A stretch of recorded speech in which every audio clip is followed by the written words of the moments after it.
Russia ও বেলারুশের যৌথ সামরিক মহড়া জাপান 2025-এ ভারত সহ 8টি দেশ অংশ নিয়েছে।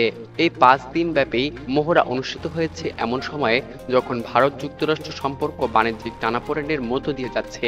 বিশেষজ্ঞদের মতে ভারতের এই অংশগ্রহণ মস্কো এবং নয়াদিল্লির সম্পর্কের ঘনিষ্ঠতা প্রমাণ করে।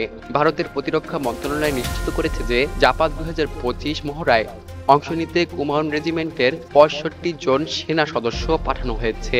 এই অংশগ্রহণের উদ্দেশ্য ছিল রাশিয়ার সঙ্গে সামরিক সহযোগিতা এবং পারস্পরিক আস্থা বৃদ্ধি করা। এটি ভারতের মাল্টি অ্যালাইনমেন্ট কৌশলের একটি দৃষ্টান্ত হিসাবেও ধরা হচ্ছে। রাশিয়া বেলারুশ এই মহড়ার মাধ্যমে যুদ্ধ প্রস্তুতি এবং আক্রমণের সময় যৌথ প্রতিরক্ষা কৌশল প্রদর্শন করেছে। মহড়ায় প্রায় 1 লক্ষ সৈন্য, পারমাণবিক বোমারু বিমান এবং যুদ্ধ জাহাজও অংশ নিয়েছে।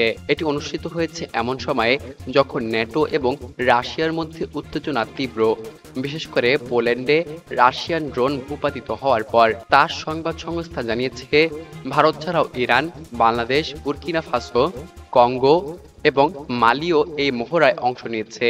বাংলাদেশ এই মহড়ায় সামরিক পর্যবেক্ষক এবং সীমিত সংখ্যক প্রতিরক্ষা প্রতিনিধির মাধ্যমে অংশগ্রহণ করেছে বলে জানা গেছে, যদিও আনুষ্ঠানিক বিবৃতি প্রকাশ পায়নি। এই মহড়া অনুষ্ঠিত হয়েছে এমন এক সময়ে যখন যুক্তরাষ্ট্র এবং ভারতের মধ্যে বাণিজ্যিক সম্পর্ক টানাপোড়েনে রয়েছে।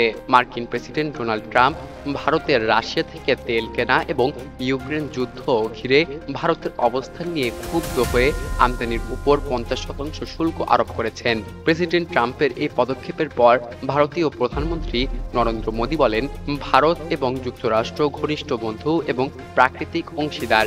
তিনি আশাবাদ ব্যক্ত করে জানান, চলমান আলোচনা দ্বিপাক্ষিক সম্পর্কের সম্ভাবনাকে আরও প্রসারিত করবে। ভারতের জন্য রাশিয়ার সামরিক মহড়ায় অংশ নেওয়া নতুন কিছু নয়। 2021 সালে ইউক্রেন যুদ্ধ শুরু হওয়ার আগে ভারত রাশিয়ার ভলগোগ্রাদে একটি সন্ত্রাসবিরোধী মহড়ায় অংশ নিয়েছিল। এ ধরনের অংশগ্রহণ ভারতের বৈশ্বিক সামরিক ভারসাম্য নীতির অংশ।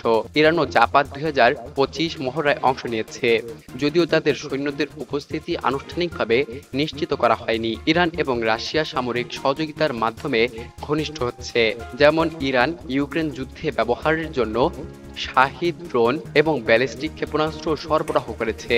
দু দেশ একটি কৌশলগত অংশীদারিত্ব চুক্তিও সই করেছে। মহড়ার সময় যুক্তরাষ্ট্র সরাসরি অংশ না নিলেও তারা পর্যবেক্ষক হিসেবে উপস্থিত ছিল।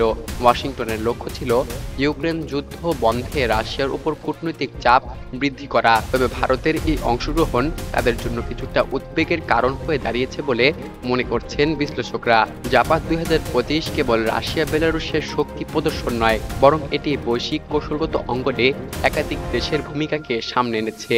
ভারতের মতো গণতান্ত্রিক রাষ্ট্রের অংশগ্রহণ প্রমাণ করে যে বর্তমান ভূরাজনৈতিক বাস্তবতায় বহু স্তরীয় সম্পর্কই হচ্ছে আন্তর্জাতিক কূটনীতির ভবিষ্যৎ। আজকের এক্সক্লুসিভ সংবাদ শেষ করছি এখানেই।